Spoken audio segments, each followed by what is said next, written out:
നന്ദേ, തനിക്കിനി പഠിക്കണമെന്നുണ്ടോ? വൈശാഖ് സാറിന്റെ ചോദ്യം കേട്ടപ്പോൾ നന്ദയ്ക്ക് നെഞ്ചിലൂടെ മിന്നൽ പിണർ പാഞ്ഞു പോകുന്ന പോലെ തോന്നി. ഇനിയും പഠിക്കാനോ?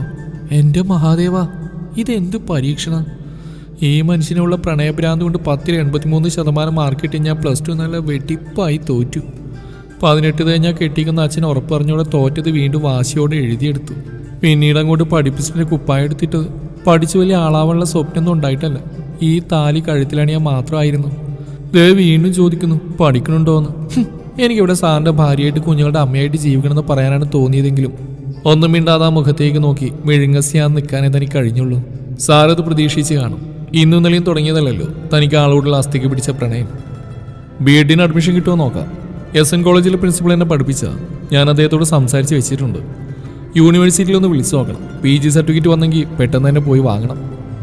നന്ദ അപ്പോഴും ആ മീശയിലും കണ്ണിലുമൊക്കെ നോക്കി നോക്കി നിന്നു. നന്ദ, ഞാൻ പറഞ്ഞുകൊണ്ടിരിക്കുക, താവല്ലും കേൾക്കുന്നുണ്ടോ? പെട്ടെന്ന് നന്ദ നോട്ടം പിൻവലിച്ച് താഴെ നോക്കിക്കൊണ്ട് പറഞ്ഞു. സോറി സർ, ഞാൻ പെട്ടെന്ന് എന്തോ ഓർത്തുപോയി. ഇയാൾ പണ്ടും ഇങ്ങനെ തന്നെ ആയിരുന്നല്ലോ. പഠിപ്പിക്കുന്ന ഒന്നും ശ്രദ്ധിക്കാതെ വല്ല ലോകത്തും ഇരിക്കും. ചോദിക്കുമ്പോൾ ഇതുപോലെ സോറി പറയും. അവസാനം എന്തായി? +2 താ മാത്രമേ തോറ്റുള്ളൂ. താനെങ്ങനെയാണോ PG വരെ എത്തിയത്? അപ്പോഴേക്കും നന്ദയുടെ കണ്ണ് നിറഞ്ഞു തുടങ്ങി. അത് കണ്ടിട്ടാണോ? സാരില്ല, ഇനി അതോർത്ത് വിഷമിക്കണ്ട, ഇയാൾ കിടന്നോളൂ. മുഖത്ത് നോക്കാതെ പറഞ്ഞുകൊണ്ട് വൈശാഖ് കയ്യിലിരുന്ന ബുക്കിലേക്ക് ശ്രദ്ധ തിരിച്ചു. നന്ദനയുടെ കണ്ണിൽ മിഴിനീരിനിടയിലും ഒരു പുഞ്ചിരി തെളിഞ്ഞു. തൻ്റെ കണ്ണെന്ന് നിറയുമ്പോൾ ആളുടെ നെഞ്ചൊന്ന് പിടഞ്ഞു പോകുന്നൊരു ഡൗട്ട്. എന്നാലും പ്രാണവായുവിനേക്കാൾ പ്രിയം സാറിനോടുള്ള പ്രണയത്തോടാവുമ്പോൾ അങ്ങനെയൊക്കെ തോന്നാതിരിക്കുന്ന എങ്ങനെയല്ലേ? അവൾ സ്വയം സമാധാനിക്കാൻ ശ്രമിച്ചു. തറയിൽ വിരിച്ച പായിൽ തൂവെള്ള നിറത്തിൽ ചുമന്ന പൂക്കളുള്ള തലയിണയിൽ മുഖമമർത്തവേ പഠിപ്പിച്ചു കൂട്ടിയ ഭാര്യയായിട്ട് കാണാനൊന്നും എനിക്ക് പറ്റുമെന്ന് തോന്നുന്നില്ല. നന്ദക്കത് മനസ്സിലാവുന്ന കരുതുന്നു എന്ന സാറിന്റെ വാക്കുകൾ അവൾ മറക്കാൻ ശ്രമിച്ചു. പിഞ്ചു കുട്ടികളെപ്പോലും പിച്ചി ചെയ്യുന്ന രാക്ഷസന്മാരുള്ള നാട്ടിൽ ശിഷ്യയായിരുന്നു എന്നൊരു കാരണത്താൽ താലി കെട്ടിയിട്ടും ഒന്ന് തൊടുക പോലും ചെയ്യാതെ തന്നെ സംരക്ഷിക്കുന്ന സാറിനെ സ്നേഹിക്കാതിരിക്കാൻ തനിക്കെങ്ങനെ കഴിയും? 2 മാസം മുന്നേ ഒരു ദിവസം രാത്രി വായിൽ നിന്നും മൂക്കിൽ നിന്നും രക്തം വാർന്നു നടക്കാൻ പോലും ആവാതെ സാറിന്റെ കൈ പിടിച്ച് ഈ വീടിന്റെ പടി കയറിയ ദിവസം തലയിലൂടെ വെള്ളമൊഴിച്ച് ചോരയിൽ പറ്റിച്ചേർന്ന മണ്ണ് കഴുകിയ ശേഷം തന്നെ ചേർത്ത് നിർത്തി വേദനിക്കാതെ വെള്ളം ഒപ്പിയെടുത്തുകൊണ്ട് ഇവിടുത്തെ അമ്മ പറഞ്ഞതാ, ഇനി നീ വൈശാഖിന്റെ പെണ്ണാണ്, സാറിന് ഇനി വിളിക്കേണ്ടെന്ന്. വിദ്യയും വീണയും പിന്നെ എൻ്റെ ആങ്ങളമാരുടെ മക്കളെല്ലാവരും അവനെ കുഞ്ഞേട്ടാന്നാ വിളിക്കുന്നത്. മോൾക്ക് അങ്ങനെ വിളിക്കാം, അല്ലെങ്കിൽ വേറെ എന്തെങ്കിലും ഇഷ്ടമുള്ളത് വിളിക്കുക. എന്തായാലും സാറ് വേണ്ട മോളെ, നാളെ നിന്റെ കഴുത്തിൽ താലി കെട്ടേണ്ടവനല്ലേ. അടുത്ത ദിവസം തന്നെ നല്ലൊരു മുഹൂർത്തം നോക്കി അമ്പലത്തിൽ വെച്ച് താലികെട്ട് നടത്താം. ഇനി അവരെങ്ങാനും കേസിന് പോകുന്നതിന് മുന്നേ തന്നെ അത് നടത്തണം. കുഞ്ഞേട്ടെന്ന് വിളിക്കാൻ മനസ്സ് കൊതിച്ചതാണ്.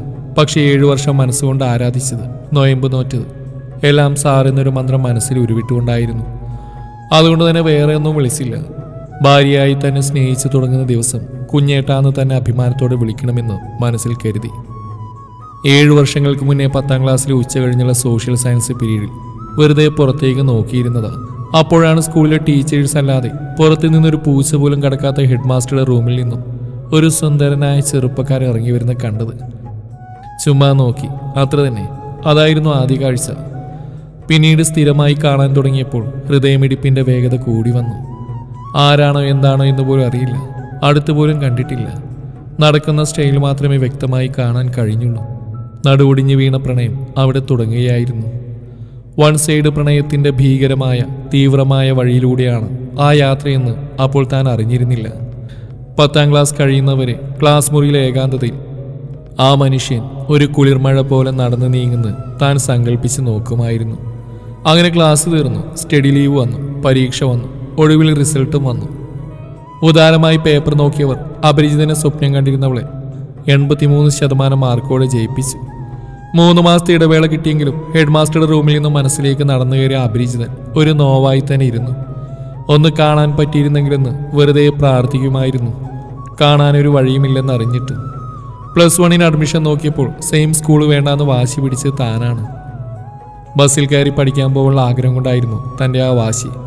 പഠിച്ച സ്കൂളിൽ തന്നെ അതും നടന്നു പോകാനുള്ള ദൂരത്തിൽ +2 ഉള്ളപ്പോൾ ദൂരെ വിടില്ലെന്ന് അച്ഛന് നിർബന്ധമായിരുന്നു. പോരാത്തതിന് സ്കൂളിലെ PT-യിൽ തെറ്റില്ലാത്തൊരു സ്ഥാനം ഉണ്ടായിരുന്നുകൊണ്ട് അവിടെ തന്നെ തൻ്റെ അഡ്മിഷന് ശരിയാക്കി. അച്ഛൻ വിജയശ്രീലാളിതനായി നിന്നു. അച്ഛൻ അറിഞ്ഞില്ലല്ലോ മോളുടെ വിധി. അങ്ങനെ ആദ്യത്തെ ദിവസം +1 ക്ലാസ്സിൽ പുതിയ യൂണിഫോമൊക്കെ ഇട്ട് സുന്ദരിയായി ഇനി മുതൽ ഞാൻ പഠിപ്പോട് പഠിപ്പായിരിക്കുമെന്നൊക്കെ ദൃഢപ്രതിജ്ഞ എടുത്തിരുന്ന അവളുടെ മുന്നിലേക്ക് അറ്റൻഡൻസ് ബുക്കുമായി ആ അപരിചിതൻ വന്നു. ആ വരവ് അതൊരു ഒന്നൊന്നര വരവായിരുന്നു. ഹായ്, ഞാൻ വൈശാഖ്. കെമിസ്ട്രിയാണ് എൻ്റെ സബ്ജക്റ്റ്. നിങ്ങളുടെ ക്ലാസ് ഇൻചാർജ് എനിക്കാ. കഴിച്ചിട്ട് ഇറക്കാനും മതിരിച്ചിട്ട് തുപ്പാനും വയ്യാതെ നന്ദ മുഖത്ത് നോക്കി അന്തം വിട്ടിരുന്നു. എന്തൊരു ഭംഗിയാണ് കാണാൻ. ഇത്ര അടുത്ത് കാണുന്നതും വ്യക്തമായി കാണുന്നതും ആദ്യം എനിക്ക് ഇഷ്ടപ്പെട്ടു. പക്ഷേ സാറായിരിക്കുമെന്ന സ്വപ്നത്തിൽ പോലും ചിന്തിച്ചിരുന്നില്ല. സ്കൂളൊന്നാണെങ്കിലും പ്ലസ് 2 ബിൽഡിംഗ് വേറെ ആയതുകൊണ്ട് ഇവിടുത്തെ ടീച്ചേഴ്സിനെ ഒന്നും കണ്ട് പരിചയമുണ്ടായിരുന്നില്ല. ഇത്രയും നാൾ തോന്നിയതൊക്കെ മറക്കാൻ കഴിഞ്ഞിരുന്നെങ്കിൽ അവൾ ആത്മാർത്ഥമായി ആഗ്രഹിച്ചു. പക്ഷേ സാറിൻ്റെ മുഖത്തേക്ക് നോക്കുമ്പോഴൊക്കെയും ഹൃദയം ഒരു കല്യാണമേളത്തോടെ മിടിച്ചുകൊണ്ടിരുന്നു. സാറെല്ലാവരോടും പേര് ചോദിച്ചു തുടങ്ങിയിരുന്നു. വിളറി വെളുത്തും ചുവന്നു തൊടുത്തും മാറി വരുന്ന ഭാവഭേദങ്ങളോടെ അവൾ പേര് പറഞ്ഞു. അളകനന്ദ. ആഹാ, കൊള്ളാലോ ഈ പേര്. കവിത പോലെ, നിള ഒഴുകും പോലെ. സാറങ്ങനെ പറഞ്ഞപ്പോൾ ഉള്ളിലെ കല്യാണമേളം പുറത്ത് കേൾക്കും ഇത് ഉച്ചത്തിലായെന്ന് തോന്നി അവൾക്ക്. വീട്ടിലെ അമ്മുവായിരുന്നു അവൾ. സ്കൂളിൽ ചേർക്കുന്ന സമയമായപ്പോൾ TV-യിൽ വാർത്ത വായിക്കുന്ന സുന്ദരി ചേച്ചിയുടെ പേര് മതിയെന്ന് പറഞ്ഞ് കരഞ്ഞത് എത്ര നന്നായി. അതുകൊണ്ടല്ലേ ഈ 32 കുട്ടികളുടെ പേര് കേട്ടിട്ടും പറയാതെ തൻ്റെ പേര് മാത്രം കവിത പോലെ, നിള ഒഴുകും പോലെ എന്ന് സാറ് പറഞ്ഞത്. സ്വന്തം പേരിനോടുള്ള ഇഷ്ടം ഇരട്ടിയായി അവൾക്കപ്പോൾ. പേരിലെ വ്യത്യസ്തത പാരയായത് ശരിക്കും പഠിപ്പിച്ചു തുടങ്ങിയപ്പോഴായിരുന്നു. ദിവസവും അളകനന്ദ പറയൂ എന്നൊരു മുഖവരിയോടെ തന്നിലേക്ക് എറിയുന്ന ചോദ്യങ്ങളുടെ മുന്നിലും കുന്തം വിഴുങ്ങിയതുപോലെ നിൽക്കുമ്പോൾ ഇതുപോലെ അറിയില്ലേ, അവിടെ ഇരിക്കൂ, അടുത്തയാൾ പറയും എന്നൊരു ദേഷ്യത്തോടെ സാറ് മുഖം തിരിച്ചപ്പോൾ ഞങ്ങൾ തമ്മിലുള്ള കെമിസ്ട്രിക്ക് ഒരു തീരുമാനം എന്ന് അവൾക്ക് ബോധ്യമായി. ഫസ്റ്റ് ഇയർ തീരാറായി. ക്ലാസ്സിലെ പഠിക്കാൻ ഏറ്റവും മോശമുള്ള കുട്ടികളിൽ ഒരാളാണ് താനെന്ന് സാറ് പറയുമ്പോൾ കണ്ണ് നിറഞ്ഞിരുന്നു. എന്നാലും അതൊരു നഗ്ന സത്യമായിരുന്നു. സാറ് പഠിപ്പിക്കുമ്പോഴൊക്കെ ആ മുഖത്തും കണ്ണിലും മൂക്കിലും മീശയിലുമൊക്കെ കൗതുകത്തോടെ നോക്കിയിരുന്നു എന്നല്ലാതെ ഒരു വാക്ക് പോലും ശ്രദ്ധിച്ചില്ല. ശ്രദ്ധിക്കാൻ പറ്റിയിരുന്നില്ല എന്നതാണ് സത്യം. ക്ലാസ് പരീക്ഷകളിലൊക്കെ ഒറ്റ സംഖ്യകളായി മാർക്ക് പേപ്പറിൽ നിന്നും ദയനീയതയോടെ അവളെ നോക്കി. പ്രണയത്തിന്റെ തീവ്രതക്കപ്പുറം വിധിയെ വിശ്വസിക്കാതിരിക്കാൻ അവൾക്ക് കഴിയാതെ വന്നത്. കുറേ നാളായി ഒഴിഞ്ഞുകിടക്കുന്ന തൊട്ടടുത്തുള്ള വീട് സാറ് വാങ്ങിയെന്ന് അറിഞ്ഞപ്പോഴാണ്. ഒരമ്പരപ്പോടെയാണെങ്കിലും വീട് സാധനങ്ങളൊക്കെ പെറുക്കാൻ സഹായിക്കുന്ന സാറിന്റെ മുന്നിലേക്ക് ഓടിച്ചെന്ന് ഒരു കിതപ്പോടെ പറഞ്ഞു. സർ, എൻ്റെ വീട് ഈ കാണുന്ന. ഓ, ഇത് തൻ്റെ വീടായിരുന്നു. ഓക്കെ, ശരി എന്ന് പറഞ്ഞ് സാറ് നിസ്സംഗതയോടെ മുഖം തിരിച്ചു. 12ഉം 14 പരീക്ഷയ്ക്ക് മാർക്ക് വാങ്ങുന്ന തന്നോട് സാറ് പിന്നെ എങ്ങനെ പെരുമാറാനാണെന്ന് സമാധാനിച്ച് തിരിച്ചു നടന്നു. എന്നാലും എൻ്റെ കൺമുമ്പിൽ കാണാവുന്ന ദൂരത്തിൽ സാറിനെ കൊണ്ടെത്തിച്ച ദൈവത്തോട് എത്ര നന്ദി പറഞ്ഞിട്ടെന്ന് മതിയായിരുന്നില്ല. സാറിൻ്റെ അമ്മയെയും അച്ഛനെയും ഒക്കെ കണ്ടു. നല്ല സ്നേഹമുള്ളവർ. ഡിഗ്രിക്ക് പഠിക്കുന്ന 2 അനിയത്തിമാർ, വിദ്യയും വീണയും, ഇരട്ട കുട്ടികൾ, സുന്ദരികൾ. അവരോടൊക്കെ പെട്ടെന്ന് പരിചയത്തിലായി. എന്നും സന്ധ്യക്ക് ആ അമ്മ ഉമ്മറത്തെ വിളക്ക് വെച്ച് ഉച്ചത്തിൽ നാമം ചൊല്ലുമായിരുന്നു. സാറിൻ്റെ അമ്മയുടെ നാമജപം കേട്ടു. എൻ്റെ വീട്ടിലേക്ക് കത്തിച്ചു വെച്ച നിലവിളക്കിന് മുമ്പിൽ ഞാൻ കണ്ണുപൂട്ടിയിരിക്കുമായിരുന്നു. സ്കൂളില്ലാത്ത ദിവസവും സാറിനെ കാണാൻ പറ്റുന്നതിനേക്കാൾ മഹാഭാഗ്യം എന്തുണ്ടെന്ന് ഓർക്കുമ്പോൾ പരീക്ഷയ്ക്ക് മാർക്ക് കിട്ടാതൊക്കെ വലിയ കാര്യമായി തോന്നിയില്ല. ആയിടക്കാണ് ഒരു ദിവസം ഇംഗ്ലീഷ് പീരീഡിൽ ഹോംവർക്ക് ചെയ്യാത്തവർ ക്ലാസ്സിന് വെളിയിൽ നിൽക്കാൻ മിസ്സ് പറഞ്ഞപ്പോൾ താൻ മാത്രമേ ഹോംവർക്ക് ചെയ്യാതെ വന്നുള്ളൂ എന്നറിഞ്ഞത്. നന്ദ എന്തിനാണ് പുറത്തു നിർത്തിയേ? ശബ്ദം കേട്ട് തിരിഞ്ഞപ്പോൾ വൈശാഖ് സാറ് മുന്നിൽ. ആ കണ്ണുകളിൽ പതിവായി കാണുന്ന ദേഷ്യമില്ല, പകരം തൻ്റെ സ്റ്റുഡൻറ്റിനെ പുറത്തിരുത്തിയുള്ള വേദന പോലെ. സാറിൻ്റെ മുന്നിൽ ചെറുതായി പോകുന്ന പോലെ തോന്നിപ്പോയി. ഒന്നും മിണ്ടാതെ തലകുനിച്ച് നിന്നു.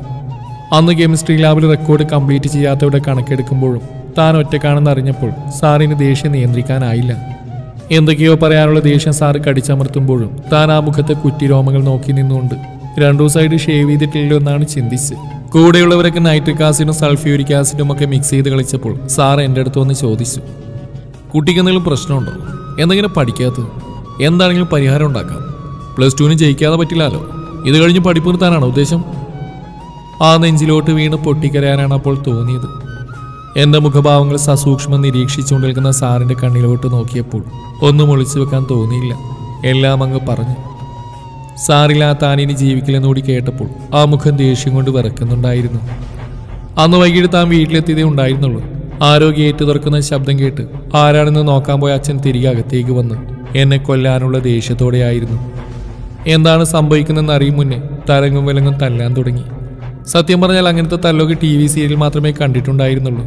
കാര്യമറിയാതെ ഓടിയെത്തിയ അമ്മയോട് പറയുന്ന കേട്ടു, ഇവൾക്ക് അപ്പുറത്തെ സാറിനോട് പ്രേമാണത്രേ. ആ സാർ ഇവിടെ ഒന്ന് പറഞ്ഞെന്താണെന്നറിയോ?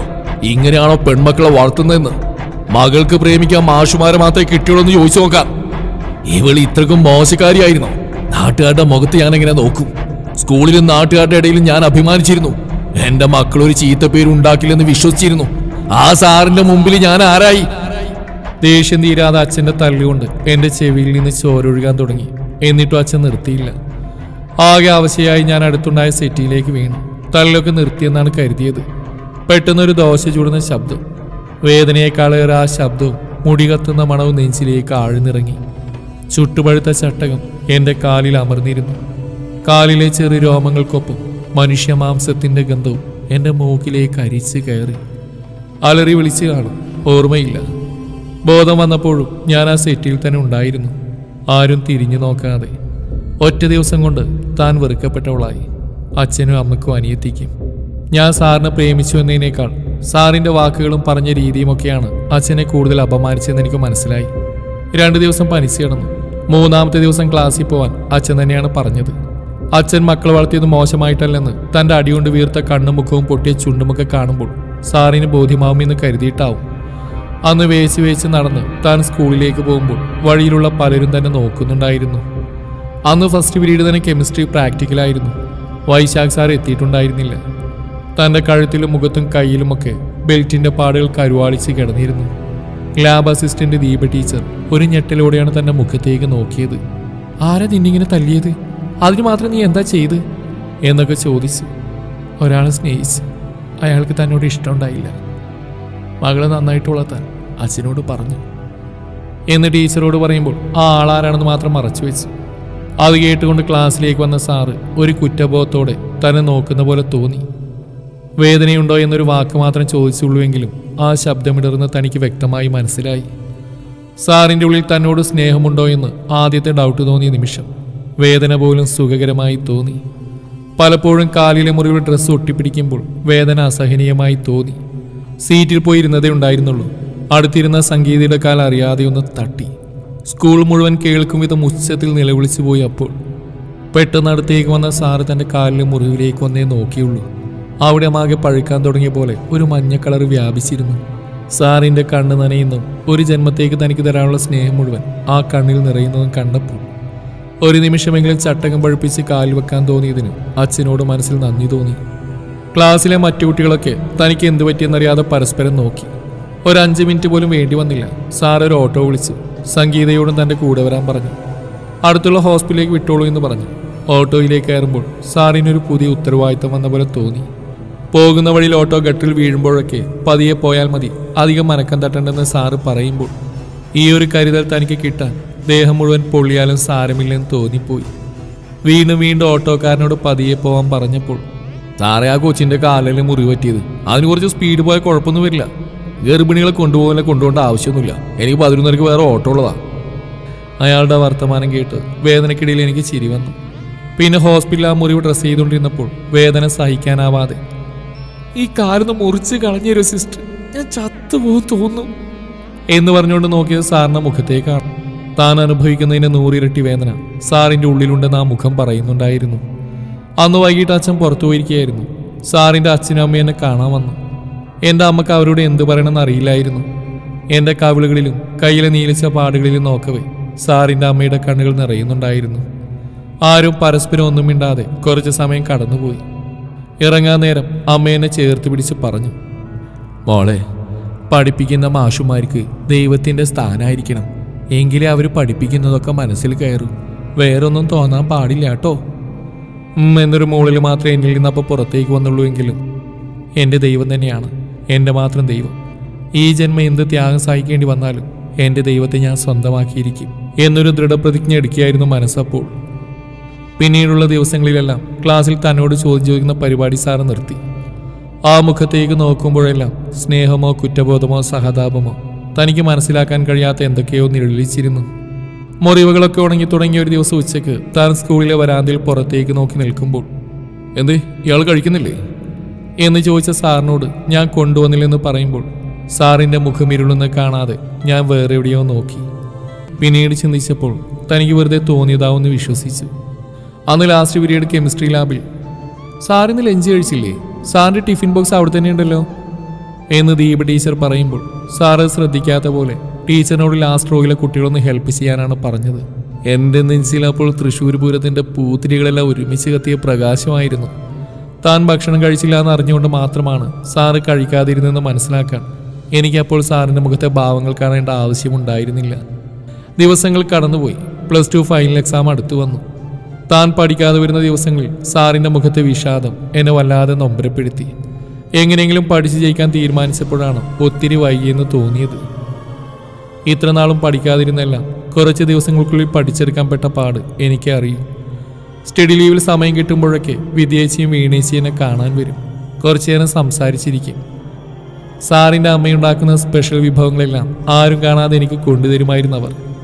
എന്നെ ഒരു നാത്തൂനായി അവർ അംഗീകരിച്ചെന്ന് തോന്നുന്നുണ്ടായിരുന്നു അപ്പോഴൊക്കെ. ഒരിക്കൽ കളിയായി ഞാനത് ചോദിക്കുകയും ചെയ്തു. ഞങ്ങളുടെ ഏട്ടൻ്റെ ഭാര്യയെ ഏടത്തിന്ന് വിളിക്കാനായിരുന്നു ഞങ്ങൾക്ക് ഇഷ്ടം. ഇതിപ്പോൾ നീ ഞങ്ങളെ ഏടത്തിന്ന് വിളിക്കുമല്ലോ എന്ന് പറഞ്ഞുകൊണ്ട് അവർ ചിരിച്ചു. അവരുടെ വരവ് അച്ഛന് തീരെ ഇഷ്ടമായിരുന്നില്ല. വളർത്തു ദോഷമുള്ള പെണ്ണിൻ്റെ കൂടെ കൂടിയാൽ ചിലപ്പോൾ നിങ്ങളും മോശമായി പോകുമെന്ന് ഒരിക്കൽ അവരോട് അച്ഛൻ പറഞ്ഞു. പിന്നീട് അച്ഛനില്ലാത്ത നേരങ്ങൾ മാത്രം അവർ വന്ന് പെട്ടെന്ന് തന്നെ പോവുമായിരുന്നു. പരീക്ഷയ്ക്ക് തൊട്ടു മുന്നേയുള്ള ദിവസങ്ങളിലൊന്നിൽ വളരെ പ്രധാനപ്പെട്ട ക്വസ്റ്റ്യൻസ് മാത്രം എഴുതി വിദ്യേച്ചിയുടെ കയ്യിൽ കൊടുത്തയച്ചു സാറ്. ചോദ്യോത്തരങ്ങളുടെ താഴെയായി സ്വപ്നം കാണാതിരുന്നു പഠിക്കൂട്ടോ എന്ന് എഴുതിയിരുന്നു. സ്വർഗം കിട്ടിയതിനേക്കാൾ സന്തോഷമാണ് തനിക്കപ്പോൾ തോന്നിയത്. ആൾക്കപ്പോൾ തന്നോടുള്ള കരുതൽ കാണുമ്പോൾ വീണ്ടും വീണ്ടും ഒരു പെണ്ണും ഒരാണിനെയും സ്നേഹിക്കാത്തത്രയും ആഴത്തിൽ സ്നേഹിക്കാനാണ് എനിക്ക് തോന്നിയത്. എക്സാം കഴിഞ്ഞ് റിസൾട്ട് വന്നപ്പോൾ കെമിസ്ട്രിക്ക് മാത്രം താൻ തോറ്റുള്ളൂ എന്നത് ഒരാശ്വാസമായിട്ടാണ് തോന്നിയത്. എക്സാം എഴുതാൻ അപ്ലൈ ചെയ്യും മുന്നേ അച്ഛൻ പറഞ്ഞു, ഈ ഒരു ചാൻസ് കൂടിയുള്ളൂ, തോറ്റ ഉറപ്പായും കെട്ടിച്ചു വിടും. 18 തേഞ്ഞോട്ടെ, അല്ലെങ്കിലും മാഷിനെ പ്രേമിക്കാൻ മിടുക്കാട്ടിയവള് ഏതായാലും മലമറിക്കാനൊന്നും പോകുന്നില്ലല്ലോ എന്നൊരു പരിഹാസവും കൂടി കേട്ടതോടെ കുത്തിയിരുന്ന് പഠിക്കാൻ തീരുമാനിച്ചു. പിന്നീടുള്ള ഓരോ ദിവസങ്ങളിലും ഓരോ ചാപ്റ്റർ എക്സ്പ്ലെയിൻ ചെയ്ത് ഒരു USB-യിലാക്കി വിദ്യേച്ചിയുടെ വീണേച്ചിയുടെ കയ്യിൽ കൊടുത്തയച്ചിരുന്നു സാറ്. എക്സാം റിസൾട്ട് വന്നപ്പോൾ 68% മാർക്കുണ്ടായിരുന്നു. ഒരു പ്രൈവറ്റ് കോളേജിൽ ഡിഗ്രിക്ക് ചേർന്നു. വേറൊരിടത്ത് 2 മാർക്ക് ലിസ്റ്റുള്ളയാൾക്ക് അഡ്മിഷൻ കിട്ടില്ലെന്ന് അറിഞ്ഞുകൊണ്ട് തന്നെ അപ്ലൈ ചെയ്തില്ല. കെമിസ്ട്രിയും ഫിസിക്സും പഠിച്ചവൾക്ക് ഡിഗ്രിക്ക് അഡ്മിഷൻ കിട്ടിയത് BA ഹിസ്റ്ററിക്കായിരുന്നു എന്നതോർത്ത് സ്വയം ചിരിക്കാനേ കഴിഞ്ഞുള്ളൂ. വെറുതെ വായിച്ചു നോക്കിയാൽ തന്നെ മനസ്സിലാവുന്നുള്ളതുകൊണ്ടും പഠിച്ചില്ലെങ്കിൽ കെട്ടിച്ചു വിട്ടാലോ എന്ന പേടിയുള്ളതുകൊണ്ടും ചോള രാജവംശവും ചേര രാജവംശവും മുഗൾ ചക്രവർത്തിമാരൊക്കെ എളുപ്പത്തിൽ മനസ്സിൽ കയറി. പ്രത്യേകിച്ചൊന്നും സംഭവിക്കാതെ മാസങ്ങൾ കടന്നുപോയി. തൻ്റെ പ്രണയം താൻ മറന്നു എന്ന് അച്ഛനും അമ്മയും സാറിൻ്റെ വീട്ടുകാരൊക്കെ കരുതിയെന്ന് തോന്നി. ദിവസം ഒരു നേരമെങ്കിലും സാറിനെ കാണാൻ പറ്റാത്തതുകൊണ്ട് മാത്രം താൻ പിടിച്ചു നിൽക്കുന്നു എന്ന് അവരാരും അറിഞ്ഞില്ല. അങ്ങനെ ഇരിക്കെ വിദ്യേച്ചിയുടെ കല്യാണമായി. 2 മാസത്തിനുള്ളിൽ തന്നെ വീണേച്ചിയുടെയും കല്യാണം നല്ല രീതിയിൽ നടന്നു. അവർ പോയതോടെ സാറിൻ്റെ വിശേഷങ്ങളൊന്നും അറിയാൻ കഴിയാതെയായി. ദിവസവും സന്ധ്യയ്ക്ക് സാറിൻ്റെ അമ്മ വിളക്ക് കൊളുത്തുമ്പോൾ സാർ അവിടെ വന്ന് തൊഴുതേൽക്കുന്നത് കണ്ടിട്ടുണ്ട്. അത് കാണാൻ വേണ്ടി മാത്രം ഇരുൾ വീണ് തുടങ്ങിയ സന്ധ്യാനേരങ്ങളിൽ ആരും കാണാതെ സാറിൻ്റെ വീടിൻ്റെ ഗേറ്റിനിടയിലൂടെ അവിടേക്ക് എത്തി നോക്കുമായിരുന്നു. സാറ് കൈകൂപ്പി നിൽക്കുന്ന മനസ്സിലോർത്ത് എന്നും ഉറങ്ങി ഉണരും. ഡിഗ്രി കഴിഞ്ഞു. മോശമില്ലാത്ത മാർക്കോടെ എല്ലാ സെമസ്റ്ററും പാസ്സായി. PGക്ക് അവിടെ തന്നെ അഡ്മിഷൻ എടുത്തു. ഒരിക്കൽ സാറിനെ പ്രണയിച്ചതല്ലാതെ മറ്റൊരു മോശം പേരും താൻ കേൾപ്പിക്കാത്തതുകൊണ്ട് തന്നെ അച്ഛൻ്റെ സ്വഭാവത്തിലും കുറച്ച് അയവ് വന്നു. ഒരു ഞായറാഴ്ച സാറ് പുതിയ മുണ്ടു ഷർട്ടൊക്കെ ഇട്ട് സുഹൃത്തിൻ്റെ കൂടെ പോകുന്ന കണ്ടപ്പോൾ തന്നെ നെഞ്ചിലൊരു കൊള്ളിയാൻ മിന്നി. ഓടിച്ചെന്ന് എന്താ വിശേഷമെന്ന് സാറിൻ്റെ അമ്മയോട് ചോദിക്കുമ്പോൾ അവനൊരു പെണ്ണ് കാണാൻ പോവുകയാണെന്ന് ആ അമ്മ സന്തോഷത്തോടെയാണ് പറഞ്ഞത്. എൻ്റെ മനസ്സിലെ പ്രണയവും അതിൻ്റെ മുറിവുകളും ഈ 5 വർഷങ്ങൾ കൊണ്ട് ഉണങ്ങിയെന്ന് അവർ വിചാരിച്ചു കാണും. ഒന്നും പറയാതെ തിരിച്ചു നടക്കുമ്പോൾ സാറ് മറ്റൊരു പെണ്ണിനെ സ്വന്തമാവുന്നത് കാണാൻ താൻ ഉണ്ടാവില്ലെന്ന് തീർച്ചപ്പെടുത്തിയിരുന്നു. അലമാരയിലെ പല ഷെൽഫുകളിൽ നിന്നുമായി 7 പാറ്റുകുളികൾ കിട്ടി. രാത്രി അവൻ കാത്തിരുന്നു.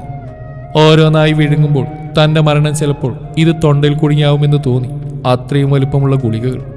ഉറങ്ങാൻ കിടക്കുമ്പോൾ മനസ്സുകൊണ്ട് എല്ലാവരോടും മാപ്പ് പറഞ്ഞിരുന്നു. മരിക്കാതിരുന്നാൽ ഭ്രാന്തി വരുമെന്ന് ഉറപ്പായിരുന്നു. ഓരോന്ന് ചിന്തിച്ച് എപ്പോഴും ഉറങ്ങി. വല്ലാതെ മനം പുരട്ടുന്ന പോലെ തോന്നിയപ്പോഴാണ് എഴുന്നേറ്റത്. വലിയ ശബ്ദത്തോടെ ഓക്കാനവും ഛർദിയും തുടങ്ങി. എഴുന്നേറ്റ് ബാത്റൂമിലേക്ക് പോകും മുന്നേ റൂമിൽ തന്നെ സാധിച്ചു.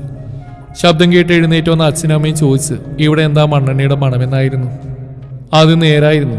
താൻ വൊമിറ്റ് ചെയ്യുമ്പോൾ മണ്ണെണ്ണയുടെ മണം അവിടെ ആകെ പരന്നു. എന്ത് വിഷമാണ് കഴിച്ചതെന്ന് ചോദിച്ചുകൊണ്ട് അമ്മ ഉച്ചത്തിൽ നിലവിളിക്കാൻ തുടങ്ങി. ആകെ ബഹളമായി. സാറും വീട്ടുകാരും പോലും ശബ്ദം കേട്ട് വന്നു. അച്ഛനും അമ്മയും കരുതിയത് അന്ന് വൈകിട്ടൊരു കല്യാണക്കാരൻ സൂചിപ്പിച്ചിരുന്നു. അതുകൊണ്ടാണ് താനിത് ചെയ്തതെന്നായിരുന്നു. പക്ഷേ സാറിനും അമ്മക്കും കാര്യങ്ങളെല്ലാം മനസ്സിലായി. താനിവിടെ ഉണ്ടായിട്ടും വേറൊരുത്തിയെ കാണാൻ പോയില്ലേ? എല്ലാ പരിഭവങ്ങളും മിഴിയിൽ നിറച്ച് ഞാൻ സാറിനെ നോക്കുമ്പോൾ അന്നത്തെ പ്രണയം ഒരു പക്വതയില്ലാത്ത മനസ്സിന്റെ തോന്നലാവുമെന്ന് ആശ്വസിച്ച സാറിന്റെ മുഖത്ത് വീണ്ടും വേദന നിറഞ്ഞു. ഇത്തവണ തന്നോട് പ്രേമം ഉണ്ടാവുമെന്ന് ഒരു ഡൗട്ടും തോന്നിയില്ല. ഉണ്ടായിരുന്നെങ്കിൽ വേറൊരുത്തെ കാണാൻ പോയില്ലായിരുന്നല്ലോ. ഹോസ്പിറ്റലിൽ കൊണ്ടുപോകണ്ടെന്ന് പറഞ്ഞ സാറ് തന്നെയാണ്. നിറയെ വെള്ളം കുടിപ്പിച്ചാൽ മതി, എന്തെങ്കിലും അസ്വസ്ഥത തോന്നുന്നുണ്ടെങ്കിൽ മാത്രം കൊണ്ടുപോയാൽ മതി എന്ന സാറിന്റെ വാക്കുകൾ സാറിനോട് ശീതയുദ്ധത്തിലായിരുന്ന അച്ഛന് ശരിവെച്ച്. ജീവിതത്തിൽ എത്ര വേദനകൾ സഹിച്ചിട്ടും കരയാത്ത പോലെ താനെന്ന് കരഞ്ഞു. സാറിന്റെ മനസ്സിൽ താനില്ലെന്ന തിരിച്ചറിവാണ് എന്നെ കൂടുതൽ തളർത്തിയത്. പിറ്റേന്ന് ഉച്ചതിരിഞ്ഞ് സാറിന്റെ അമ്മേനെ കാണാൻ വരുമ്പോൾ കരഞ്ഞ് തളർന്ന് സംസാരിക്കാൻ സൗണ്ട് പോലും ഇല്ലാതെ ഇരിക്കുകയായിരുന്നു താൻ. അമ്മയെ കണ്ട ഉടനെ എനിക്ക് ഉപദേശമൊന്നും വേണ്ടമ്മേ, ഞാൻ താങ്ങില്ല ഇനിയൊന്നും. അമ്മയുടെ മോനോട് ആര് വേണേലും കല്യാണം കഴിച്ചോളാൻ പറഞ്ഞോളൂ. ഞാൻ കാരണം നിറയെ സ്വപ്നങ്ങളുമായി പോയി കണ്ട പെണ്ണിനെ മറക്കണ്ടെന്ന് പറയും എന്ന് പറഞ്ഞ് കരഞ്ഞുകൊണ്ട് ആ മടിയിലേക്ക് വീഴുമ്പോൾ അമ്മയും കരയുകയായിരുന്നു. നിന്നെ ഉപദേശിക്കാനോ തിരുത്താനോ ഒന്നുമല്ല ഞാൻ വന്നത്. പക്ഷെ അവൻ്റെ മനസ്സിൽ നിന്നെ അങ്ങനെ കാണാൻ കഴിയില്ലെന്ന് പറയുന്നിടത്തോളം കാലം അവനെ നിർബന്ധിക്കാൻ എനിക്ക് വയ്യ. പിന്നെ ഇന്നലെ പോയി കണ്ട പെണ്ണിൻ്റെ കാര്യം വേണ്ടാന്ന് പറഞ്ഞിട്ടുണ്ട്. ഇപ്പം ഒന്നൊരു കല്യാണാലോചനയായിട്ട് ഇങ്ങോട്ട് വരണ്ടാന്ന് ബ്രോക്കറോട് പറഞ്ഞ അവൻ തന്നെയാണ്. പിന്നെ ഇന്നലെ കാണാൻ പോയത് ഞാൻ ഒത്തിരി നിർബന്ധിച്ചിട്ടാ മോളെ. നിനക്കറിയാലോ, വീണയും വിദ്യയും പോയത് പിന്നെ ഞാൻ ഒറ്റക്ക. അവരുടെ കല്യാണം കഴിഞ്ഞ ഉടനെ അവൻ്റെയും നടത്തണം എന്നായിരുന്നു എൻ്റെ ആഗ്രഹം. മോളുടെ മനസ്സൊന്ന് ശരിയാവട്ടെ എന്ന് കരുതി മാത്രം കാത്തിരുന്ന്. ആ പ്രായത്തിൽ തോന്നിയതൊക്കെ മറക്കാൻ നിനക്കായി എന്നാ ഞാൻ കരുതിയത്. അമ്മ നിർബന്ധിച്ച് പോയതാണെന്ന് കേട്ടതോടെ മനസ്സ് തുടിക്കാൻ തുടങ്ങി. ഉള്ളിൻ്റെ ഉള്ളിൽ വാടിത്തുടങ്ങിയ പ്രണയം തളിർക്കാൻ അധിക നേരമൊന്നും വേണ്ടി വന്നില്ല. തനിക്ക് ഭ്രാന്താണോ അതോ തൻ്റെ ഭ്രാന്ത് സാറാണോ എന്ന് തിരിച്ചറിയാൻ വയ്യാത്ത അവസ്ഥയായിരുന്നപ്പോൾ തൻ്റെ മനസ്സിൽ സാറിനോടുള്ള പ്രണയത്തിനൊരു മാറ്റവുമില്ലെന്ന് അച്ഛനൊഴികെ മറ്റെല്ലാവർക്കും മനസ്സിലാക്കി കൊടുത്തു ആ പാറ്റുകുളിക. പിന്നെയും 1 വർഷം കഴിഞ്ഞ് കാണും. ഒരു ദിവസം സാറിൻ്റെ വീട്ടിലെ ഗേറ്റ് പുറത്തുനിന്ന് ലോക്ക് ചെയ്തിരിക്കുന്നത് കണ്ടു. എല്ലാവരും കൂടി അവിടെ പോയി കാണും. ഏതാണോ എന്താണോ എന്നറിയാതെ കൂട്ടിലടിച്ച വെരുകിനെ പോലെയായി എൻ്റെ അവസ്ഥ. ഒന്നല്ല 2 ദിവസം ഒന്നും അറിയാതെ ആയപ്പോൾ അച്ഛൻ്റെ മുന്നിൽ പോലും നിയന്ത്രണം വിട്ട് കരയുമോ എന്ന് പേടിച്ചു. 3-ാമത്തെ ദിവസം വൈകിട്ട് ഗേറ്റ് വന്ന് കിടക്കുന്ന കണ്ടപ്പോൾ തന്നെ ഓടിച്ചെന്ന് കാര്യങ്ങൾ അന്വേഷിക്കാനാണ് തോന്നിയത്. പക്ഷെ അച്ഛൻ വീടിന് മുമ്പിൽ തന്നെ ഇരിക്കുന്നുണ്ടായിരുന്നു. അന്ന് സന്ധ്യ കഴിഞ്ഞപ്പോൾ അച്ഛൻ പുറത്തുപോയ നേരം നോക്കി ഞാൻ പതിയെ സാറിൻ്റെ ഗേറ്റിനടുത്ത് പോയി ഇടയിലൂടെ അകത്തേക്ക് നോക്കി. കാര്യങ്ങളൊക്കെ നാളെ പോയി അന്വേഷിക്കാം. ഇപ്പൊ പോയാൽ അച്ഛൻ കണ്ടുവന്നാൽ പ്രശ്നമാവുമെന്ന് അറിഞ്ഞുകൊണ്ട് തന്നെയാണ് ഗേറ്റ് വരെ പോയത്. തനിക്കപ്പോൾ സാറിൻ്റെ നിഴലെങ്കിലും കണ്ടാൽ മതിയായിരുന്നു. സാറിനും ആർക്കും ഒരു കുഴപ്പമില്ലെന്ന് അറിഞ്ഞാൽ തന്നെ ഒരു സമാധാനമായേനെ. പക്ഷേ കുറച്ചു നേരം അവിടെ നിന്നിട്ട് ആരെയും കണ്ടില്ല. ഉള്ളു പിടയുകയായിരുന്നു. പരിസരം മറന്ന ഞാൻ ഗേറ്റിന് ചൂടെ ഇരുന്നു അകത്തേക്ക് നോക്കിക്കൊണ്ട്.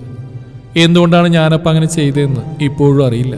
അത് കണ്ടുകൊണ്ട് അച്ഛൻ വന്നൊന്നും ഞാൻ അറിഞ്ഞതേയില്ല. എന്നൊരലർച്ചയായിരുന്നു പിന്നെ കേട്ടത്. മുടിയിൽ കുത്തിപ്പിടിച്ച് അച്ഛനെ എഴുന്നേൽപ്പിക്കുമ്പോൾ പേടികൊണ്ട് കരച്ചില്ല ശബ്ദം പോലും പുറത്തു വന്നില്ല. ഓരോ അടിയിലും ഞാൻ നിലത്ത് വീണ് പോകുന്നുണ്ടായിരുന്നു. പിടിച്ചെഴുന്നേൽപ്പിച്ച് വീണ്ടും വീണ്ടും അടിക്കുമ്പോൾ വളർത്ത് ദോഷമുള്ള പെണ്ണാണെന്ന് കേൾപ്പിച്ചിട്ടും നാളല്ലാതെ അവന്റെ പിന്നാലെ പോകുന്നതിനേക്കാൾ നല്ല നീ മരിക്കുന്നതന്നെയാ. സാറിന്റെ വീട്ടുകാരും ആ വഴിയിലൂടെ പോകുന്നവരൊക്കെ ഓടി വന്നു. പലരും അച്ഛനെ പിടിച്ചു മാറ്റാൻ ശ്രമിക്കുന്നുണ്ടായിരുന്നു. ഏതോരടിയിൽ നാക്കും പല്ലും കൂട്ടിയിടിച്ചുകൊണ്ട് വായിൽ നിന്ന് ചോരൊഴുകാൻ തുടങ്ങി. താൻ മരിക്കുമെന്ന് തോന്നിപ്പോയ നിമിഷം സാറ് മുന്നോട്ട് വന്നു. പലരും പിടിച്ചിട്ട് നിൽക്കാത്ത അച്ഛൻ സാറിന്റെ ബലിഷ്ഠമായ കരങ്ങളിൽ ഒതുങ്ങി. ഇനി അവളെ തള്ളരുത്, ഞാൻ നോക്കില്ലെന്ന് മനസ്സിലായിക്കോ എന്ന് സാറ് പറയുമ്പോൾ നീ ആണായി പിറന്നവനാണെങ്കിൽ എന്റെ മകനാണെങ്കിൽ നിന്റെ പേരൊരു ജീവിതം മുഴുവൻ തീരുന്ന ചാവാതെ ചാവുന്ന ഈ പെങ്കൊച്ചിന്റെ കൈ പിടിച്ച് വീട്ടിലേക്ക് കേറിപ്പോരടാ എന്ന് പറഞ്ഞത് സാറിന്റെ അച്ഛനായിരുന്നു. ഒരു നിമിഷം സാറിന്റെ അടുത്തേക്ക് വന്നു. സാർ എന്താണ് ചെയ്യാൻ പോകുന്നതെന്നറിയാൻ ഞാൻ ആ കണ്ണിലേക്ക് നോക്കി. ആ മിഴികളിൽ സ്നേഹമോ പ്രണയമോ വേദനയോ അതോ ഇനി താൻ സാറിന്റെ ഉത്തരവാദിത്തമാണെന്ന തോന്നലോ എനിക്കത് തിരിച്ചറിയാൻ കഴിഞ്ഞില്ല. സാറിന്റെ 2 ചുമലിലും പിടിച്ച് എഴുന്നേൽപ്പിക്കുമ്പോൾ അച്ഛൻ എന്തെങ്കിലും ചെയ്യുമോ എന്ന് ഞാൻ പേടിച്ചു. നടക്കാൻ ശ്രമിച്ചപ്പോൾ വേച്ചു പോയി എന്നെ താങ്ങി പിടിച്ചുകൊണ്ട് സാറ് വീടിനകത്തേക്ക് കയറുമ്പോൾ നാട്ടുകാർ മൂകസാക്ഷികളായി. എതിർക്കാൻ ആരും തന്നെ വന്നില്ല. എല്ലാം കണ്ടുകൊണ്ട് മതിലിൽ ചാരിന്ന് കരയുന്ന അമ്മയുടെ കണ്ണുകൾ. ഇനിയെങ്കിലും നീ ആഗ്രഹിച്ച പോലെ നിന്റെ സാറിൻ്റെ ഒപ്പം സുമംഗലിയായി ജീവിക്കുകയെന്ന് പറയാതെ പറയുന്നുണ്ടായിരുന്നു. ആ കണ്ണുകൾ അപ്പോൾ ആശീർവദിക്കുന്ന പോലെ തോന്നി. സാറിൻ്റെ അമ്മ വേഗം തന്നെ ഒരു നിലവിളക്ക് തെളിയിച്ചുകൊണ്ട് വന്ന് എന്നെ എതിരേറ്റു. അമ്മ തന്നെയാണ് എന്നെ അന്ന് കുളിപ്പിച്ചു തന്നത്.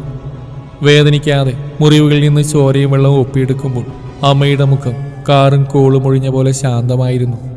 മോള് വിഷമിക്കേണ്ട, ഇത് ഇങ്ങനെയൊക്കെ തന്നെ അവസാനിക്കുള്ളൂ എന്ന് എനിക്ക് നേരത്തെ തന്നെ തോന്നിയിരുന്നു. അല്ലാതെ അവൻ സ്വന്തം മനസ്സാലെ നിന്നെ കല്യാണം കഴിക്കാനും നിന്റെ അച്ഛനത് നടത്തി കൊടുക്കാനൊന്നും പോകുന്നില്ലല്ലോ. പിന്നെ നീയാണെങ്കിലോ ഇവനില്ലാതെ ജീവിക്കാനും പോകുന്നില്ല. അപ്പൊ ദൈവം കാണിച്ചെന്ന വഴി ഇതാണെന്ന് അങ്ങ് കരുതിയാൽ മതി. കുളിച്ചുമാറാ വീണ ചേച്ചിയുടെയും വിദ്യേച്ചിയുടെയും ഡ്രസ്സുകൾ ധാരാളമായിരുന്നു. പിറ്റേ ദിവസം തന്നെ അറിയാത്തവരും കാണാത്തവരുമൊക്കെ പറഞ്ഞും കേട്ടുമൊക്കെ തന്റെ കഥയറിഞ്ഞു. സാറിന്റെ അമ്മയെ സഹായിക്കാൻ വരുന്ന ശാരദ ചേച്ചിയാണ് പറഞ്ഞത്, മോളെ സാധാരണ പ്രേമ കല്യാണം പോലൊന്നും അല്ലാട്ടോ, നാട്ടുകാരൊക്കെ പറയുന്ന മോളൊരു സംഭവമാണെന്നാ. എത്ര അടി കൊണ്ടിട്ടും എല്ലാം സഹിച്ച് വൈശാഖിനെ അത്രയും സ്നേഹിക്കുന്നുണ്ടാണത്രേ. വൈശാഖാണെങ്കിൽ അവന്റെ അച്ഛൻ പറയുന്ന കേട്ട് മോളെ രക്ഷിക്കല്ലേ ചെയ്ത്. പിന്നെ രമേശിന്റെ കാര്യം, അവൻ തല്ലിയത് ഇത്തിരി കടുങ്കൈ തന്നെയാ. എന്നാലും അവന്റെ ഭാഗത്തു നോക്കുമ്പോൾ ഏതച്ഛനാ ഇതൊക്കെ സഹിക്കാനാവുന്നു? അപ്പോഴത്തെ ദേഷ്യത്തിന് ചെയ്തതാവും. എന്തൊക്കെയാണെങ്കിലും സ്നേഹിക്കാനാണെങ്കിൽ മോളെ കണ്ടുപിടിക്കണമെന്നാ ഇപ്പൊ സംസാര വിഷയം. പകുതി കാര്യത്തിലും പകുതി തമാശക്കും ചേച്ചിയത് പറയുമ്പോൾ അമ്മയുടെ മുഖത്ത് നിറഞ്ഞ ചിരിയായിരുന്നു. നിന്നെക്കാളും എൻ്റെ മോനെ സ്നേഹിക്കാൻ ഒരു പെണ്ണിനും കഴിയില്ലെന്ന് പറഞ്ഞ് അമ്മ എന്നെ ചേർത്ത് നിർത്തി. ആ നിമിഷം ഞാൻ തിരിച്ചറിഞ്ഞ ഒരു സത്യമുണ്ടായിരുന്നു. പ്രണയിക്കുന്നുണ്ടെങ്കിൽ ജീവൻ കൊടുത്തു തന്നെ പ്രണയിക്കണം. ഒന്നുകിൽ ജീവൻ നഷ്ടപ്പെടും, അല്ലെങ്കിൽ പ്രണയിച്ചയാളെ കിട്ടും. രണ്ടിലൊന്ന് സംഭവിക്കുമെന്ന് ഉറപ്പാണ്. അന്നത്തെ ദിവസം തന്നെ ഉച്ചയ്ക്ക് മുന്നേ 2 ചേച്ചിമാരും എത്തി. എല്ലാവരേക്കാളും സന്തോഷം അവരുടെ മുഖത്തായിരുന്നു. നിന്നെ തന്നെ കുഞ്ഞേട്ടൻ കല്യാണം കഴിക്കണമെന്ന് ഞാൻ ഒത്തിരി ആഗ്രഹിച്ചിരുന്നു. പക്ഷെ അത് ഇങ്ങനെ നടക്കുന്നു മാത്രം ഒരു പിടിയുണ്ടായിരുന്നില്ല, വീണേച്ചി പറഞ്ഞു. അച്ഛൻ എന്തെങ്കിലും കേസിന് പോകും മുന്നേ കല്യാണം നടത്തണമെന്ന് എല്ലാവർക്കും ഒരേ അഭിപ്രായമായിരുന്നു. പെട്ടെന്ന് തന്നെ ഒരു നല്ല മുഹൂർത്തം നോക്കി. 2 ആഴ്ചയ്ക്ക് ശേഷമുള്ള മുഹൂർത്തമാണ് കിട്ടിയത്. അതിനിടയിൽ പുകഞ്ഞ കൊള്ളി പുറത്ത് അത്രയേ കണക്കാക്കുന്നുള്ളൂ, അല്ലാതെ കേസിനൊന്നും പോകുന്നില്ലെന്ന് അച്ഛൻ ആരോടോ പറഞ്ഞു എന്നറിഞ്ഞു. അതൊരു ആശ്വാസമായി. മുറിവുകളും മുഖത്ത് നീരൊക്കെ മാറാനുള്ള സമയം കിട്ടുമല്ലോ, സാറിന്റെ അച്ഛൻ പറഞ്ഞു. ആദ്യ 2 ആഴ്ച ഞാനും അമ്മയും ഒരുമിച്ചാണ് കിടന്നിരുന്നത്.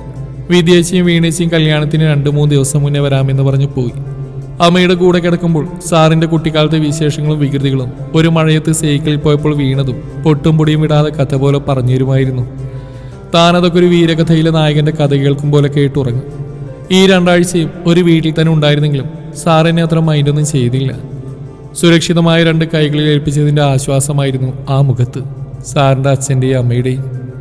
മുന്നിൽ വന്ന് വിടുമ്പോഴെല്ലാം വെറുതെ ഒന്ന് പുഞ്ചിരിക്കും, അല്ലെങ്കിൽ അതെ മുറിവിന്റെ വേദന പറഞ്ഞോ എന്ന് ചോദിക്കും.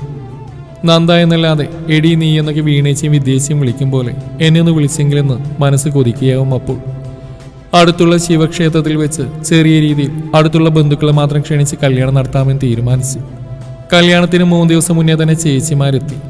അവർ വന്നാൽ പിന്നെ വീട്ടിലൊരു ആഘോഷം പോലെയാണ്. ചേച്ചിമാരുടെ ഭർത്താക്കന്മാരും അവരെ ഒരുപാട് സ്നേഹിക്കുന്നവരായിരുന്നു. വീണേച്ചിയുടെ മോനും വിദ്യേച്ചിയുടെ 2 മക്കളും വീട്ടിലാകെ ഉത്സവം പോലെയാണ്.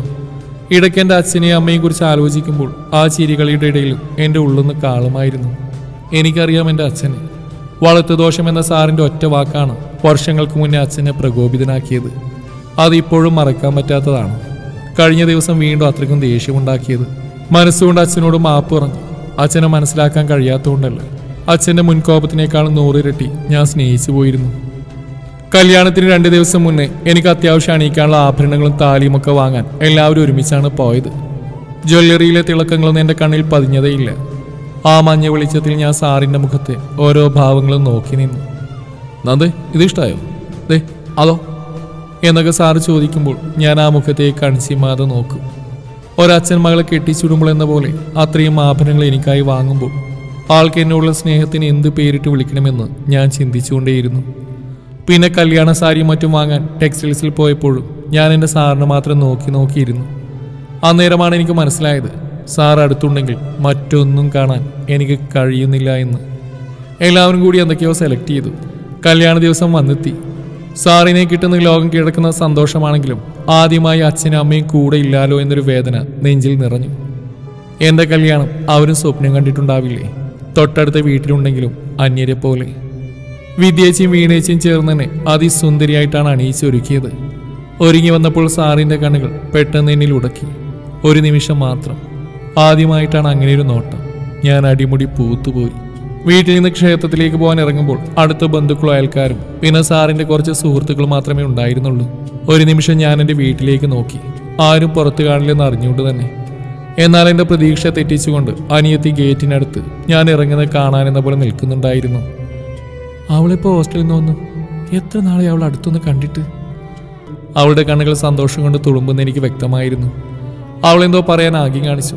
അപ്പോഴാണ് തൊട്ടപ്പുറം മാവിന്റെ കൊമ്പിലേക്ക് നോയിക്കൊണ്ട് അച്ഛൻ നിൽക്കുന്നത് കണ്ടത്. പെട്ടെന്നാണ് സാറ് പറഞ്ഞ്, നന്ദേ പോയി അച്ഛൻ്റെ കാലൂട്ട് അനുഗ്രഹമായി വാ. പലരും സാറിനെ വിലക്കി. വേണ്ട, ഈ സമയത്ത് ഇനി ഒരു പ്രശ്നം ഉണ്ടാകാൻ കാരണമാക്കണ്ട. പക്ഷെ സാറ് പറഞ്ഞു, നന്ദ പോയി വരും, അച്ഛനൊന്നും ചെയ്യില്ല, എനിക്ക് മനസ്സിലാവാം മനുഷ്യനെ. അത് കേട്ട് ആർക്കൊന്നും പറയാനുണ്ടായിരുന്നില്ല. അച്ഛൻ്റെ അടുത്തെത്താൻ എൻ്റെ കാലുകൾക്ക് വേഗത പോരെ. ഞാൻ വരുന്ന കണ്ട് അനിയത്തി ഗേറ്റ് തുറന്നു പിടിച്ചു. ഓടിച്ചെന്ന് അച്ഛൻ്റെ കാലിലേക്ക് വീണപ്പോൾ അച്ഛൻ അതൊട്ടും പ്രതീക്ഷയില്ലെന്ന് തോന്നി. അച്ഛന് ഒന്നും പറയാനുണ്ടായിരുന്നില്ല. പിടിച്ചെഴുന്നേൽപ്പിച്ചു. എപ്പോഴാണ് മുഹൂർത്തമെന്ന് മാത്രം ചോദിച്ചു. അത് കണ്ട് കരഞ്ഞകലങ്ങി കണ്ണുമായി അമ്മ പുറത്തേക്ക് വന്നു. രണ്ടുപേരുടെയും കാലിൽ വീണ് ഞാൻ മാപ്പ് പറയുമ്പോൾ പുറകെ വന്ന് സാറു അച്ഛൻ്റെ കാലിൽ തൊട്ടു. അച്ഛൻ്റെ കണ്ണ് നിറയുന്ന കാണാതിരിക്കാൻ അച്ഛൻ പാടുപെടുന്നുണ്ടായിരുന്നു. നിങ്ങൾ വേഗം പോയിക്കോ, മഴ വരും ചിലപ്പോൾ, നല്ല ചൂടുണ്ട് എന്ന് പറയുമ്പോൾ അച്ഛൻ്റെ ശബ്ദം ഇടറിയിരുന്നു. സാറ് അച്ഛൻ്റെ രണ്ട് കൈയും കൂടി കൂട്ടിപ്പിടിച്ചുകൊണ്ട് പറഞ്ഞു, അച്ഛൻ വളർത്തിയ മകളായതുകൊണ്ടാണ് നന്ദ ഇത്രയധികം എല്ലാവരും സ്നേഹിക്കുന്നത്. ആരെയും വിഷമിപ്പിച്ചിട്ട് അവൾക്ക് പോകാൻ കഴിയില്ല. അത്രയും നല്ല കുട്ടിയാണ് നന്ദ, അത് നിങ്ങൾ വളർത്തിയതുകൊണ്ടാണ്. അച്ഛൻ്റെ മനസ്സിൽ മായാതെ കിടന്ന വളർത്തുദോഷം എന്ന വാക്ക് മായ്ക്കാൻ അത് മതിയായെന്ന് തോന്നി. തിരിച്ചിറങ്ങുമ്പോൾ ഒരു ഏട്ടൻ്റെ അധികാരത്തോടെ സാർ അനിയത്തിയോട് പറഞ്ഞു, മുഹൂർത്തത്തിന് ഇനിയും സമയമുണ്ട്, നീ പെട്ടെന്ന് റെഡി അച്ഛനെ അമ്മയും കൂട്ടി അമ്പലത്തിലേക്ക് വാ. നഷ്ടപ്പെട്ടതെല്ലാം തനിക്ക് ഒരു നിമിഷം കൊണ്ട് തിരിച്ചു തരാൻ സാറിന് മാത്രമേ കഴിയുള്ളൂ എന്ന് തോന്നി. ആ മനസ്സിൻ്റെ വലിപ്പം താൻ അറിഞ്ഞതിലുമൊക്കെ എത്രയോ മുകളിലാണ്. സാക്ഷികളായി നിന്ന എല്ലാവരുടെയും കണ്ണുകൾ നിറഞ്ഞിരുന്നു. നിങ്ങളെ ദൈവം അനുഗ്രഹിക്കും മക്കളെ, അത്രയ്ക്ക് പുണ്യ നിങ്ങൾ ചെയ്ത് എന്ന് പറഞ്ഞുകൊണ്ട് സാറിൻ്റെ അമ്മ കണ്ണു തുടച്ചു. എല്ലാവരുടെയും മുഖത്ത് എന്തെന്നില്ലാത്ത സന്തോഷമായിരുന്നു. അമ്പലത്തിലെത്തി തൊഴുത് വലം വെച്ചെത്തിയപ്പോൾ പൂജാരി കർമ്മങ്ങൾ ചെയ്യാൻ തുടങ്ങിയിരുന്നു. വിനു, ഒന്ന് പെട്ടെന്ന് കൂട്ടിക്കൊണ്ടുവരൂ, സാർ ആരോടോ ഫോണിൽ പറയുന്നുണ്ടായിരുന്നു. കതിർ മണ്ഡപത്തിൽ ഇരിക്കുമ്പോഴും തൻ്റെ കണ്ണ് ക്ഷേത്ര കവാടത്തിലായിരുന്നു. 10 മിനിറ്റ് കൊണ്ട് തന്നെ വിനു അച്ഛനെയും അമ്മയും അനിയത്തെയും കൂട്ടി വന്നു. മണ്ഡപത്തിലേക്ക് കയറാതെ അച്ഛനും അമ്മയും ഒരു സൈഡിൽ മാറി നിന്നു. എല്ലാവരും പുതിയ ഡ്രസ്സുകളൊക്കെ ഇട്ട് നിൽക്കുമ്പോൾ അച്ഛനും അമ്മയും കയ്യിൽ കിട്ടിയതെടുത്തിട്ടുകൊണ്ട് പോകുന്നതാണെന്ന് ഒറ്റ നോട്ടത്തിൽ തന്നെ മനസ്സിലാവും. കന്യാദാന ചടങ്ങിന് വേണ്ടി അച്ഛനെ വിളിച്ചപ്പോൾ അച്ഛൻ പതിയെ മണ്ഡപത്തിലേക്ക് വന്നു. എൻ്റെ കൈ പിടിച്ച് അച്ഛൻ സാറിൻ്റെ കയ്യിൽ വയ്ക്കുമ്പോൾ എൻ്റെ കയ്യിൽ അച്ഛൻ്റെ കണ്ണുനീർ തുള്ളി തുള്ളികളായി വീണുകൊണ്ടേയിരുന്നു. നീ തിരഞ്ഞെടുത്തത് അച്ഛനെ ഏറ്റവും യോഗ്യനായ മരുമകനെയാണെന്ന് അച്ഛൻ്റെ ആ മുഖം പറയുന്നുണ്ടായിരുന്നു. കൊട്ടും കുരവയും പുഷ്പവർഷവുമൊക്കെയായി സാറിൻ്റെ കഴുത്തിൽ താലി കെട്ടുമ്പോൾ സാറിൻ്റെ ശ്വാസം എൻ്റെ കവിളിൽ തട്ടുന്നുണ്ടായിരുന്നു. കണ്ണടച്ച് നിന്ന് ഞാൻ ദൈവത്തോട് നന്ദി പറയുമ്പോൾ ഇലച്ചീന്തിൽ നിന്നൊരു നുള്ളു കുങ്കുമം സാറിൻ്റെ നെറുകയിൽ അണിയിച്ചിരുന്നു. എന്നാൽ ഈ സന്തോഷം രണ്ടുപേരുടെയും ജീവിതത്തിൽ അധിക നാൾ നിലനിൽക്കില്ലെന്ന് രണ്ടുപേരും അറിഞ്ഞിരുന്നില്ല. കാത്തിരിക്കാം ഈ കഥയുടെ അവസാന ഭാഗം നാളെ ഇതേ സമയം.